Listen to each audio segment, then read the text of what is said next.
ആ ടെക്സ്ചർ കണ്ടോ സുഹൃത്തുക്കളെ? ഇന്ന് ഒരു ഫുഡ് ബ്ലോഗ് അല്ല, മറിച്ച് ഒരു കുക്കിംഗ് ബ്ലോഗാണ്. എന്താണ് ഐറ്റം? Beef dry fry. അപ്പോൾ തുടങ്ങാമല്ലേ?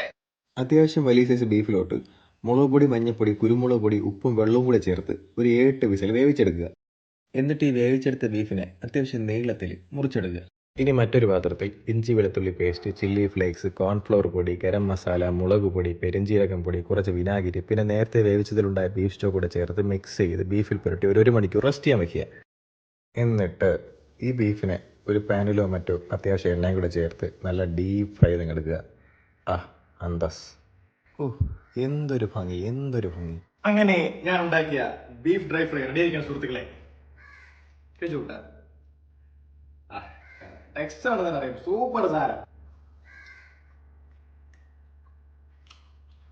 ഞാൻ ഉണ്ടാക്കിയിട്ട് അടിപൊളി എന്ന് പറഞ്ഞാൽ ശരിയല്ല, എന്നാലും ഞാൻ പറയും അടിപൊളി സാധനം. നല്ല ടേസ്റ്റ് ഉണ്ട്. പിന്നെ ഇത് എൻ്റെ റെസിപ്പി ഒന്നുമല്ല, നമ്മൾ ഉറപ്പിച്ചുണ്ടാക്കുന്നതാണല്ലോ. പിന്നെ